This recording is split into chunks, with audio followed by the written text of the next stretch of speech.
Welcome to the Deep Dive. Our job is pretty simple. We take that stack of sources you give us, we pull out all the key insights, and we give you the shortcut to being genuinely informed. And today, we are doing a deep dive into Italy. It's a country that, we all think of for its history, its food, but it's also quietly pioneering what looks like a comprehensive blueprint for human autonomy and well-being. That's exactly right. And what's so remarkable about this collection of material is just the sheer breadth of it. We're not looking at, isolated lab reports here. We're synthesizing everything from groundbreaking public policy on fertility choices to national laws that safeguard your job if you get sick, all the way to cutting-edge gene therapy. So the mission here really is to connect all these seemingly separate dots. We want to find that common thread. Yeah. How is all this innovation, whether it's in a lab or in a legislature, actually translating into real-world change? Exactly. Change that gives people more control over their own lives and their own bodies. It's the synergy of it all. It shows a real commitment from the cellular level right up to the social support structure. Okay, let's unpack this. And we're going to start in a place that, well, most medical deep dives don't, with policy. Because sometimes the biggest improvements to our well-being don't start with a pill, but with a new law. And we have a fascinating example of that from the Puglia region. Yeah. They're stepping in to address this fundamental conflict between, well, our biology and modern social reality, this initiative on social egg freezing. It's a true landmark. A first, right? It is the first time a public institution in Italy has taken structured action on this. And while, yes, Italy has a declining birth rate, just calling this a demographic fix, it really misses the point. What's the real story, though? This is fundamentally about reproductive choice. It's about shifting the cultural conversation away from some of the, more traditional pressures. And the details show they've been almost surgical about it. The program offers a one-time grant up to 3,000 euros for women between 27 and 37. Right. But here's the crucial filter. It's economic. You have to have lived in Puglia for at least a year and, critically, earn less than 30,000 euros annually. That income cap is the key. It really is. It tells you everything about the principle of fairness behind this policy. They're tackling the financial barrier head on. And that barrier is real. It's huge. A 2023 survey showed that 85% of women in Italy wanted children, but almost a third of them felt they couldn't because of money or job insecurity. And you can't ignore the biological clock. Fertility starts to decline after 30, and it drops pretty significantly after 32. That just doesn't line up with when many women today feel financially or professionally ready. It really doesn't. So without public funding like this, social egg freezing is it's prohibitively expensive. It's a procedure for people who can afford it out of pocket. Unlike it's for a medical reason, like cancer. Exactly, then it's often covered. But by funding this for social reasons, for low to middle income earners, Puglia is introducing this principle of economic equity. It's a really interesting contrast to the US, where you hear about companies like Google or Facebook offering it as a workplace perk. Right, it's a benefit. It's a benefit. Italy is trying to frame it as a public right for those who need it most, no matter who they work for. That's not just a policy shift. It's a quiet cultural revolution. And that focus on supporting an individual's life path, that's mirrored in another major policy we found in the sources, right? The new job protection law. Yes, it's a perfect parallel, whether you're planning for the future or navigating a crisis right now. And this is a landmark bipartisan law. It's designed to protect jobs for people with cancer or other serious chronic illnesses, provided they have a disability rating of at least 74%. The change this brings is just monumental. Before this, a company could legally let a worker go after about 6 months of continuous sick leave. 6 months? 6 months. Starting January 1st, 2026, eligible workers, and this includes both employees and the self-employed, which is huge. Oh, wow. They get up to 24 months of job-preserved leave.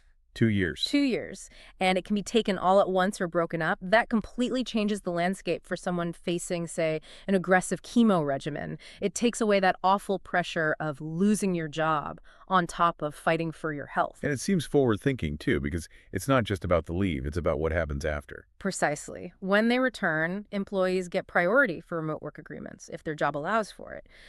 That kind of flexibility is just crucial for managing recovery. Now, this sounds fantastic for the worker, obviously, but what about businesses? Is there a concern in the sources about the burden, especially on smaller companies? That's always the tension, isn't it? But the law tries to balance it with public funding. It starts at about 21 million euros in 2026 and ramps up from there. The thinking is that the societal cost of people falling out of the workforce, due to medical bankruptcy, that's far greater than the cost of preserving their jobs. So it's an investment. It's an investment in retaining experienced people. So if you look at both of these policies together, they frame the state as this kind of collaborator in a person's life. It's policy acting as a form of preventative social medicine. So that's the policy side. Now, Yeah. let's pivot to the deep science. Because it's one thing to support life planning, but what happens when biology itself presents the challenge? And we have a story here about gene therapy that is genuinely revolutionary. It's an incredible case. It's about a 38-year-old man, Antonio, who has Usher syndrome type 1B. This is a condition that causes congenital deafness and then progressive vision loss over time. And the treatment he received in Naples, it hinged on solving a really big technical problem, right? A massive one. The gene responsible, MYO7A, is simply too big. It doesn't fit into the standard single viral vector that scientists use as a kind of delivery truck to get the healthy gene into the cells. So the delivery truck is too small for the cargo. Exactly. Think of it like trying to fit a grand piano into a compact car. It just won't work. So the scientists at TGIM, the Telethon Institute, got incredibly clever. They essentially cut the gene, this massive gene, into two functional halves. Okay. They then packaged each half into a separate AAV vector, two different delivery trucks, and injected them. And the magic, the real molecular origami here, is that those two pieces find each other inside the retinal cells and stitch themselves back together perfectly. Perfectly. And they restore the production of the protein he was missing. The results were, they were far more dramatic than anyone really hoped for. How quickly did they see a change? He saw improvements within 2 weeks. Within a month, he could see in low light again, which is a key symptom of the disease. And now, a year later, he has what's called useful vision. He can recognize faces, read TV subtitles from across his living room. Wow. And he can navigate his workplace and even walk outside at night without assistance. That is a life-changing restoration of autonomy. He said it was like starting to live again. That's incredible. And this isn't just a one-off success, is it?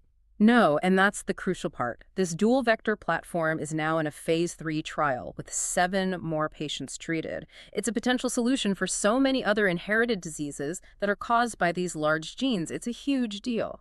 Okay, so shifting from vision to oncology, we also have a source on an innovative approach to glioblastoma, one of the most aggressive brain cancers. Yes, and this is another case where Italy is looking at an integrative strategy, not just traditional medicine, but something more. So this was a human study, right? With 72 patients.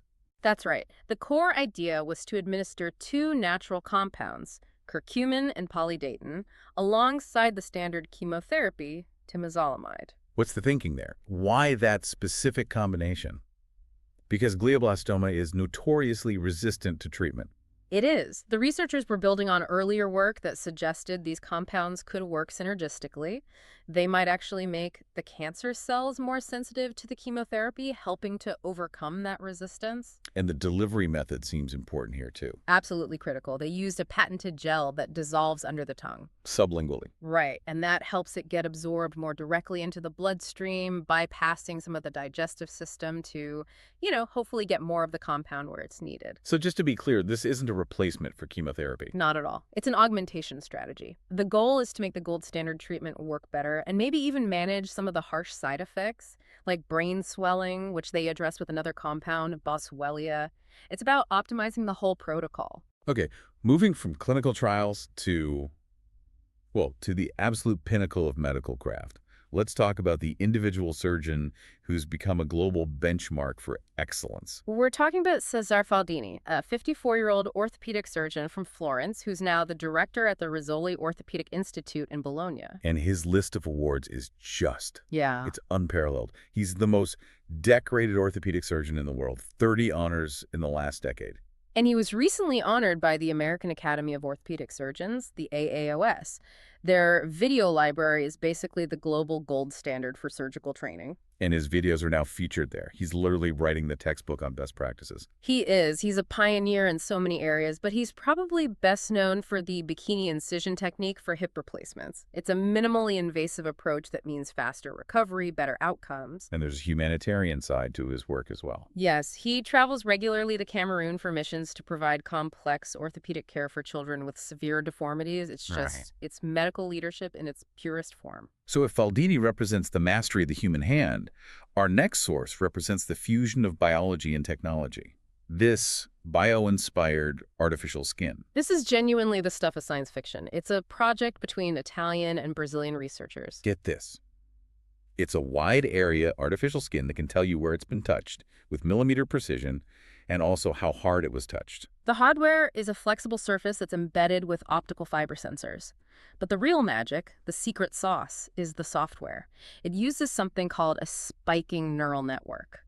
Can you break that down for us? What makes a spiking neural network different? Sure, a lot of traditional AI is very linear. A spiking neural network is different. It's designed to mimic how our own nervous system communicates in these short, sharp bursts of information, or spikes. Okay. It's incredibly fast and efficient. So instead of just getting a raw data point that says pressure here, it's translating that data into something much more like a nuanced sensation. It can tell the difference between a firm grip and the gentle touch you'd need to, say, hold a raw egg without breaking it. Yeah. And that capacity for nuance. That's what restores autonomy, right? Yeah. For someone with a prosthetic limb, it means they can regain a natural sense of touch. They can feel the world again. Exactly. And the applications go way beyond prosthetics. Think about robotics and surgery performing delicate tasks, or in virtual reality and medical training. It's moving us towards systems that can genuinely interpret touch. So we've seen this incredible output in policy, in research, in clinical practice. But how does this all stack up on a global scale? Is this systemic excellence? Well, if we connect this to the bigger picture, Yeah. we can look at some external validation. The recent Newsweek global specialty rankings are a really useful benchmark. And what do they show?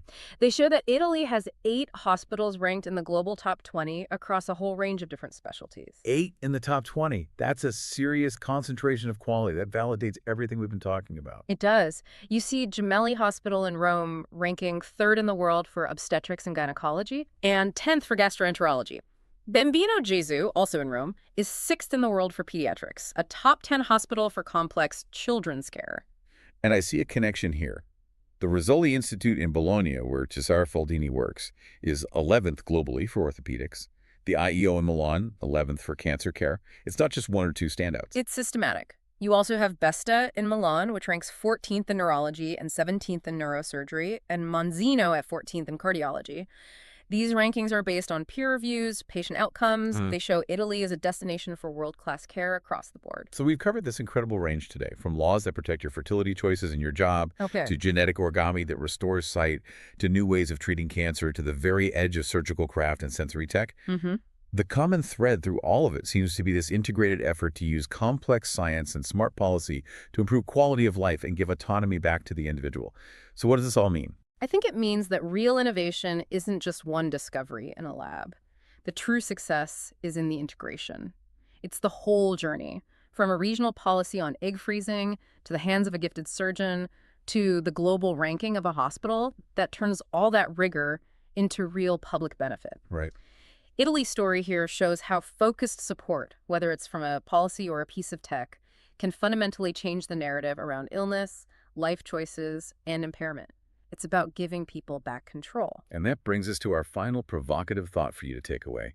We've seen Italy tackle these huge, complex problems like infertility tied to the economy or job loss from chronic illness with these very tailored, focused interventions. So it makes you wonder, what other major global issue, one that we currently see as purely social or economic, could be completely shifted by a single, targeted piece of policy or a highly focused new technology? Think of the power of the targeted solution versus the broad, sweeping change.